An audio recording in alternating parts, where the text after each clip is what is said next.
Now, Jerry Lee Lewis is another different guy that I got to talk to in the back room. I'm going to let the cat out of the bag here a little bit. But as you know, he's Mickey's cousin and all that, and he used to come to Gilley's sometimes and perform. And it was in the afternoon. You know, not a lot of people are at Gilley's. If there's 100 people in there at Gilley's, it looks empty.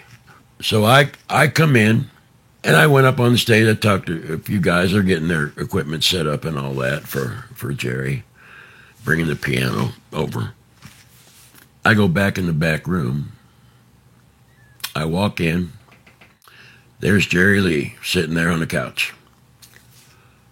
I'm sorry, sir. I didn't mean to bother you. Oh, come on in. Come on in, killer. Okay. And the first thing he said to me, I suppose you ain't got a joint for Jerry Lee, do you? I just happened to have a nice, really good joint, and I gave it to him. He goes, damn, killer, all right. And I lit it for him, and I never got it back. He just sat there the whole time telling me, you know, I told him I was the band leader and everything, and I wasn't the band leader of the Bayou City Beats until later when everybody left. But I had my own band, the Bourbon Cowboys, that were supposed to play that afternoon. So we had to set our stuff up in front of his. You know, told him who I was and everything, and songwriter and all that. He just kept saying stuff like, well, stick with it, son. He said, I've overcome a lot of obstacles in my life. He said, just never give up. And I don't really remember everything he said, but I remember after about 10 or 15 minutes, his guitar player came out, or came back in the band room, and he said, Jerry, we're ready for a sound check. And he got up, took the joint that was that big now, and walked on the stage and set it up on top of the piano. And he did a sound check. And then he went on the bus. I didn't get to talk to him no more. But that's my Jerry Lee Lewis story. I remember he had really black hair and black sideburns. He looked like a ghost when I first saw him. He's like white, pale, you know. And he was littler than I thought he was. You know, he came up to here on me, I think. Was he cooking that night? Oh, yeah. Because Mickey came in and was on the stool with him playing a couple songs. Mickey came up on the stage, and they both did a whole lot of shaking or whatever they did. And then Jerry Lee turned the mic over to Mickey, and Mickey sang a song. Girls All Get Prettier, Closing Time, I think it was. And then Jerry, when he got done, Jerry Lee took the mic back over to him. Let's have a round of applause for Mickey Gilley, everybody. Like, get off. This is my show. Oh, yeah. I saw it. But he did, you know, all his hits and everything. Yeah. People were yelling shit, you know. It was a rowdy crowd. Oh, yeah. 5,000 people. Wow. Oh, yeah. Oh, you want to hear a Waylon story? Me and Wendell were outside of Gilley's in the parking lot on the side where the studio was. And then we saw Waylon's bus come in. And some guy went out and he asked us where Sherwood was. You know, we showed, well, there's the door right there, going in the door. His office is all the way in the back on the other side, about a mile. You know, Gilley's was pretty long, pretty big. Me and Wendell sat out there, you know, we're just smoking cigarettes, and he came out, got back on the bus, and the crowd's coming in, right? I mean, a lot of people, okay? It's filling up. So Sherwood comes out the door. He was making the crowd wait for 20, 30 minutes, and the crowd's going, Waylon, Waylon, And so like 20, 30 minutes later, here comes Waylon out the door of the bus. And Sherwood saying, people are waiting for you, GD, And me and Wendell are like looking at this, So Waylon comes out, goes right in the door, goes to the stage and walks up on the stage. He goes up there and does 35 minutes. Got off the stage and went back on the bus. So Sherwood came out again, and then me and Wendell followed him out, Sherwood. Like, what's going on, And he banged on the bus again. Is that all you're going to give me is 35 friggin' minutes? And I guess the manager said something to Sherwood, and you could tell he was pissed off. He wasn't going to come out and do another show. 35 minutes, this crowd paid, back then they paid $25 a piece to see him. What did people typically do? 90? Something like that? Sure. Yeah. 90-minute show, yeah. That's what I did with all of them.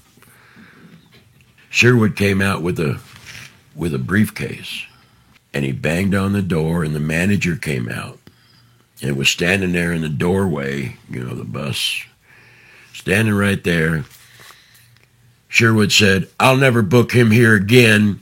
Here's half your money. Get the fuck off my lot. And the bus left. And that's my Waylon story. The people were pissed off. So we had to go up and play for the rest of them as they're kind of walking out, We've heard the house band. We want our money back, Sherwood had to give some money back, too. 5,000 angry Waylon fans doesn't sound like a fun thing. No. They were pissed. They were going, boo, F you, Waylon, Maybe he was sick or something, or he sounded okay to me, But he was doing his old hits. You know what I mean? But going back to Paycheck, he was using Burton on guitar. James Burton? So I got to meet him. And in the daytime, he came back and was playing pool by himself. I walked over to him. I said, it's a pleasure to meet you, sir. It's an honor, And he goes, well, who are you? I said, well, I'm Billy D. I'm the kind of house bass player here and singer. Well, nice to meet you. Pick up a stick. I got to play pool with him for like 30 minutes. I didn't sort of recognize him at first because he didn't look like when he played with Elvis. He was different looking, but you could tell it was him when I walked up to him. Merle Haggard. I know we opened up for him with Paycheck at a show. I remember that. And I remember how small he was. Him and George Jones are small, or, we're small. I remember when he came through the crowd, he had like 4 state troopers, 2 on this side, 2 on this side, walking him to the stage. I remember that. Man, you got me talking, dude. Oh my God. I was playing the Opry with Dale. That picture over there. When we got off stage, for our 3-minute segment or whatever it was. And boy, you have to be quick. I mean, you got like 1 minute to go plug in your guitar. And they had to change the amp from this side to the bass amp to this side. And all this is in a minute. And then they introduce Dale. It's like, wow. So that was something I noticed at the Opry that I wasn't aware of. And I take my cowboy hat off, and I put my uncle was the vice president of Union Pacific Railroad. So he had sent me a hat, so I put the hat on. Jimmy Snyder said, "Come with me." So I got in his car and we went across the street to that hotel. I forgot the hotel, the name of it. I said, "Where are we going?" "You'll see." So I walk in, he walks in this motel room door. There's Merle Haggard sitting there. And Merle said the same thing to me, as Jerry Lee did. And we sat down. I met him, I shook his hand and everything. And he said, "Well, you two sidewinders might have a joint on you. If you do, you share it with old Merle." And I happen to have one, man. I happen to have one. I gave it to him, lit it, and I never got it back. Oh yeah, there was like, God, 5 or 6, 7 people in this motel room, sitting on the beds and stuff, and Merle's in his chair by the window, And we're sitting back here. I just shut up. I just listen to him talk. You don't interrupt Merle when he's talking. So I never got to ask him anything, and I never got the joint back. And then it was time for him to go, do his spot on the Opry. And then later, when Red was playing with him, he signed my baseball up there. I'll show it to you. Okay. But I met a lot of people back there, and Jim Neighbors actually was there that night. And he would come walking down the hallway, and I thought, that's really him. And he's tall. And I shook his hand. I'm Billy D, sir. "Well, nice to meet you." I expected him to act like on the Andy Griffith Show and talk like that, like dumbass, And he just said, "How you doing?" Did he sing that "Fine, night?" sir." Well, when I got back playing with Paycheck, I forgot what little bar I was playing at. I think it was the Rose Room or something in Nashville. A guy came up to me and he said, "Hey, Vern's looking for a bass player to go out with him." I didn't have nothing to do. So I said, "Sure." So, and I got a bunch of pictures of all the guys. They're in my photo albums, but that's how I got the job with Vern Gosdin. So I went up on the bus. Everybody's getting on the bus and everything. I didn't know any of these guys except for the guitar player. I guess Vern was back in the back because the door was closed, and all the guys were up front. And I started to go back there, and they went, no, nobody goes back there and talks to Vern, We all stay up here. Really? And they're all young guys. And I'm thinking, whatever. We get to the big venue where we're playing, right? And all of the guys went in, and we set up all our stuff and everything, and it was almost time, and the curtains were closed. It was almost time for him to come out, and they said, "Billy, will you go get Vern? Just knock on the door and tell him that we're ready." Okay, so I go out to the bus, and there's all kinds of people in there, right? They're waiting for him. And he comes out that door. Wow, Vern Gosdin, And he sits down at the table, and on the other side of the table. "What's your name?" I said, "Well, I'm playing bass for you this trip, sir. I'm Billy Donahue." "Well, nice to meet you. You got a joint?" The third time it's happened. I just happened to have, Can I say the F word? Because I have to say it. Yeah. I had a joint of Purple Alaska Thunderfire. Right? Here you go, Vern. Damn, son. You know? All right. Lit it for him, never got it back. I sat there talking to him for about 15 minutes while he smoked that joint. And I'm sure he got messed up. Okay? So I bring him, you know, I said, but it's time to go, Vern. You know, he goes, all right, goddammit, you know. So I walk him to the back, comes up on the stage, puts his guitar on, and I put my bass on. We're all ready to go, right? The drummer, okay?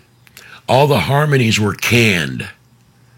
We just had to look like we're singing harmony with him to a dead mic. So the drummer, he counts off 1, 2, and as the curtains are opening like this, the drummer didn't wait till 4. He clicked the harmony singers on 2. So we're not even up to our mics yet. And it comes out, this ain't my first rodeo. Everybody saw it. I mean, everybody saw it. Oh, my God. So they're laughing, you know, and Vern says, well, these things happen, you know. So we get up to our mics real quick and start playing the song, you know. And I'm act like I'm singing harmony, you know, and everybody knows we're not, you know, because it's too perfect. The second song, I think, was Nobody Calls from Vegas Just to Say Hello. And he forgot the words. I got him so messed up, he forgot the words. He looked over at me and goes, you son of a bitch. And all I remember was when the curtains closed, he looked at the drummer and said, you're fired, asshole. And he was. He fired him right there. He had to get a plane, yeah, from Kentucky somewhere, wherever we were, I forgot. That's my Vern Gosdin story. He was going to cut one of my songs, so I thought, you know, and I had loved him. I always wanted to play with him, and then Ronnie came. His bass player wanted me to take his place for a few shows because he was starting his own band, and he was going to leave. So I'm thinking, well, shit, yeah. Sure, I want to play for George Jones. Are you kidding me? And Ronnie never came back. Oh, yeah, I only got to be around him like for 10 minutes when he was in the office at Gilley's talking to Sherwood. Me and Wendell happened to go in there, and he's sitting there.